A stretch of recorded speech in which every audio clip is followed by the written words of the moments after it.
Hey folks, today we're going to be taking a look at my G1 Transformers Ratbat. So grab yourself a frosty beverage and be sure to stick around for more.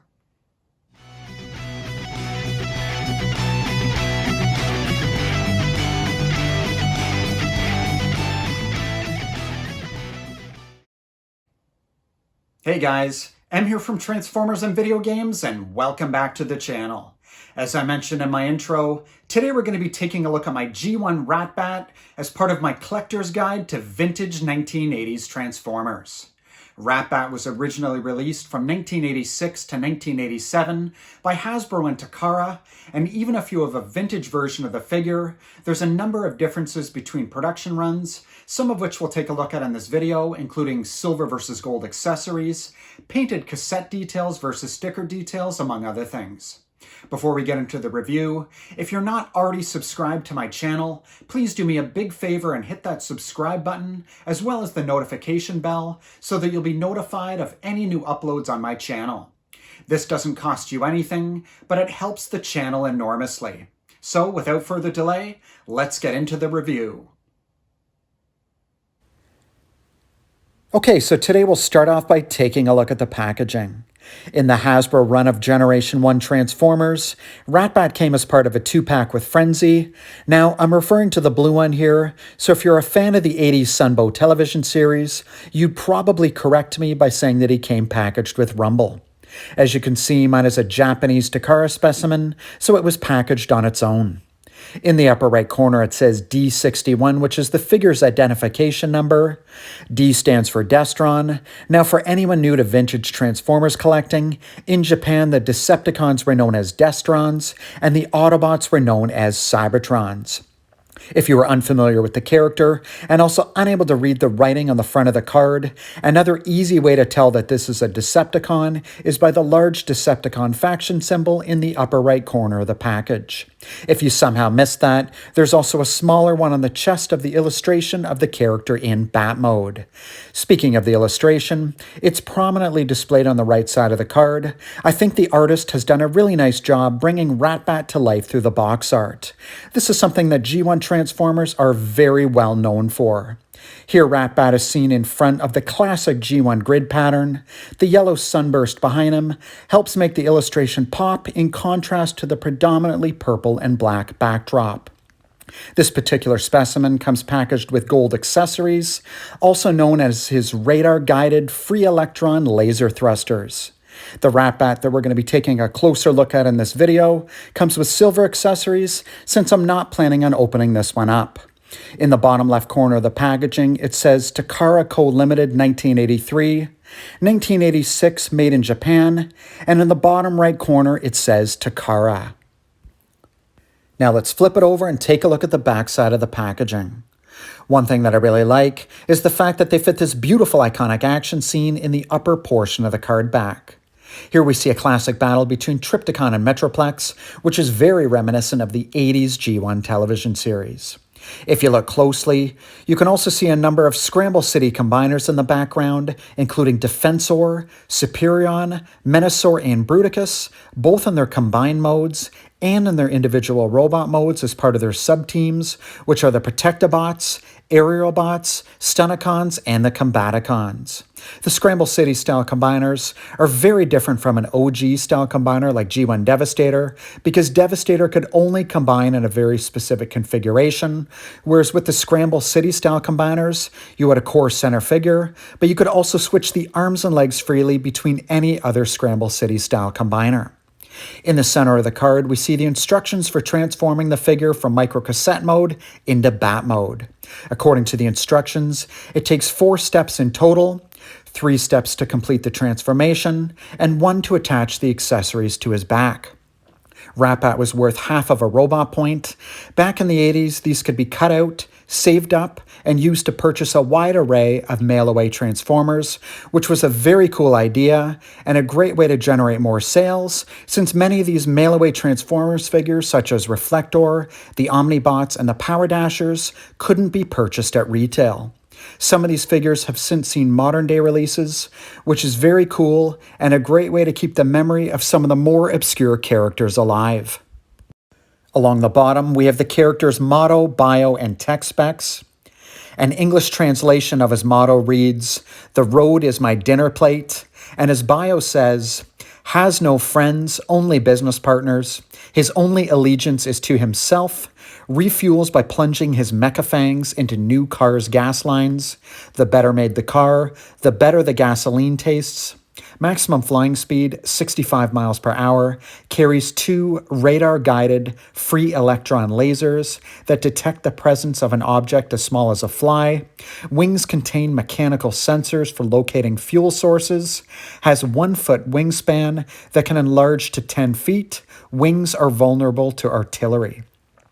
Here's a red tech spec decoder that I grabbed from another figure. I'm just going to place it over his tech specs so that we can actually read them. Ratbat is ranked at a 3 for strength, intelligence 9, speed 4, endurance 3, rank 6, courage 7, firepower 2, and skill is a 9. Again, I don't want to open my carded Ratbat just for the purposes of this review, so here we are with a loose specimen of the figure that I had kicking around. As you can see in the upper right corner, this is side A of the cassette mode, which is very realistic looking. This one has painted cassette details instead of sticker decals, which is always nice since you don't have to worry about any sort of sticker wear or peeling. In the upper left corner, it says MC, which stands for microcassette, but I'm guessing that it may also be an homage to Takara's original pre-Transformers microchange line, despite Ratbat never being released as a pre-Transformer. The 60 means that if this were a real microcassette, it could hold 60 minutes of audio data. You can see that they've included a small sticker with magnetic tape details in the center of the cassette. This is where the audio data would have been recorded if this were a real cassette tape, and this is one of 2 stickers that appear in the figure. Underneath that, they've painted the numbers 0, 5, and 10, and under that in very clear lettering, it says metal position. As always, I like to show the date stamp on my figures. This one says copyright Hasbro 1986 along the left edge of side A, if I can catch it properly in the light. And along the right side of side A, it says copyright Takara 1986 Macaw. One reason why I like to point out the date stamps to my viewers is so that people don't end up getting ripped off if they're in the market to buy a vintage specimen. A very easy rule of thumb to remember is that generally speaking, if it says made in China, then it's a reissue and not a vintage figure. There's nothing wrong with collecting reissues, but it's nice to know how to spot the difference. Much like most other G1 cassettes, side B is where the alt mode falls apart a little bit. Other than the 2 holes in the center of the cassette and the fact that it's a small rectangle, there's really nothing that makes this look like a microcassette.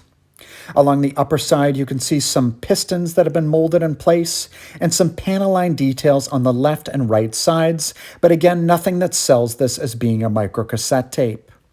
The center portion here is painted black die-cast metal, and there's also a rub sign.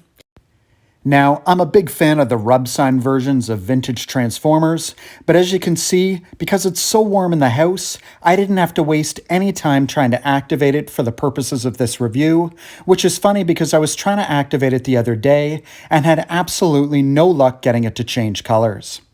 Overall, based on the strength of side A, I think that Ratbat has a very successful alt mode. Here we are with G1 Soundblaster. As expected, G1 Ratbat fits perfectly inside the cassette player, and in my opinion looks absolutely amazing behind Soundblaster's red translucent cassette window. Soundblaster is an awesome repaint of Soundwave, and in my opinion doesn't get the love that it deserves from the fandom. Now let's see if Ratbat fits inside my vintage pre-rub G1 Soundwave. Now I don't know if anyone else has had this problem, but I couldn't get the figure to fit. My only theory on this is that G1 Soundwave has gone through a number of slight mold variations over the years, including the cassette deck itself, so it looks like Ratbat, being a newer vintage cassette, is just too wide to be accommodated by the pre-rub G1 Soundwave. Here's a look at a few of the differences between the 2 vintage G1 Ratbat variants that I have in cassette mode. The one on the left has sticker cassette details and came with gold accessories, and the one on the right has painted cassette details and came with silver accessories.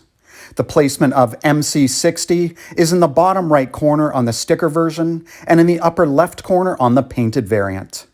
The words metal position are in the bottom left corner on the sticker version, whereas the words are much smaller and in the middle of the cassette on the painted variant. Even though the magnetic tape details in the center of the cassette are stickers in both versions of the figure, the one that came on the painted version looks much more realistic. There are other differences, but since the sticker variant is still sealed, we'll just leave it at that for today. Overall, I prefer the look of the painted version, but one nice thing about the sticker variant is that the 3 screws that hold the figure together are much less noticeable. And now we'll get into the transformation. First, pull the sides of the cassette out to form the bat wings.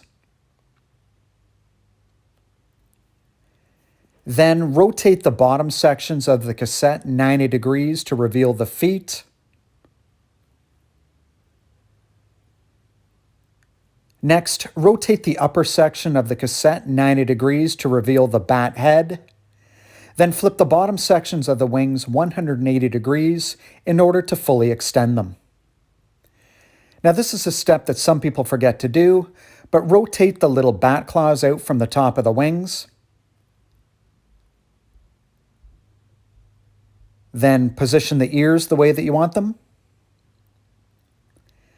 And that's technically it for the transformation.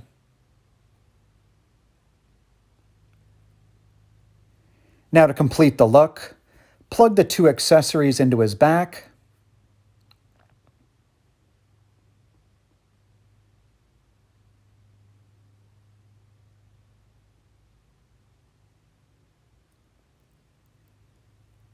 And there you go.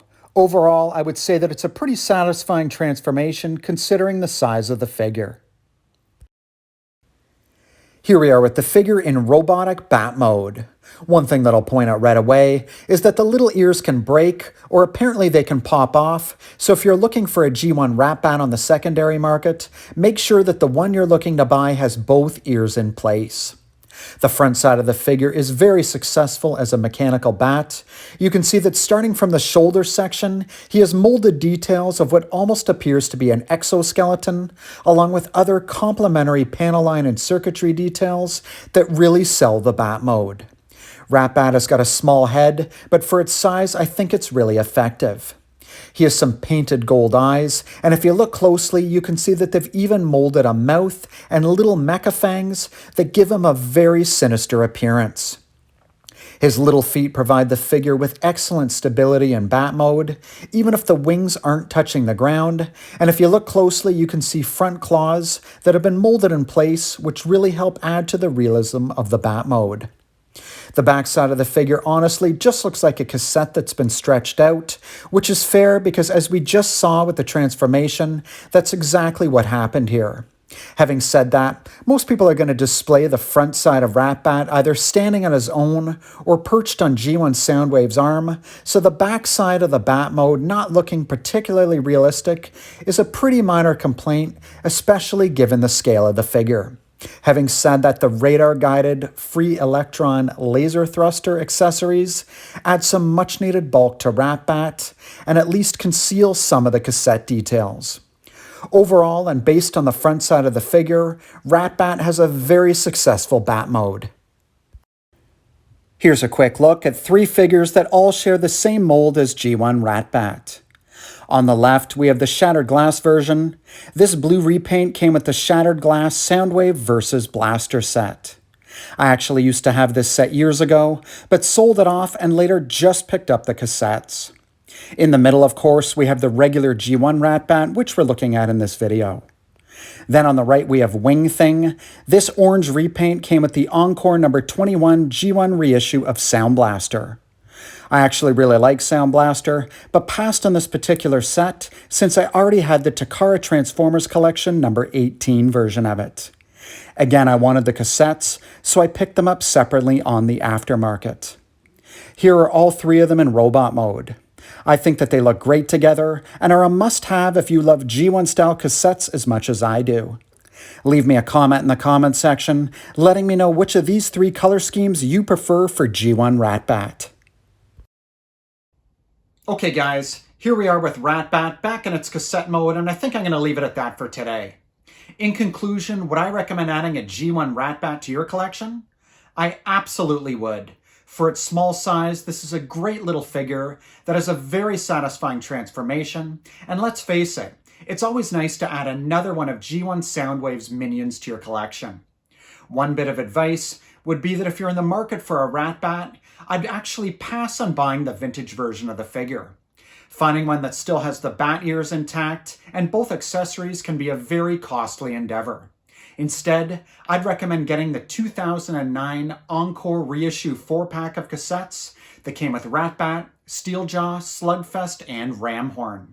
Not only will you get a nice, minty, and complete specimen of Ratbat, but you'll also get 3 other very cool figures. Anyways, thanks again for watching, everyone. Take care.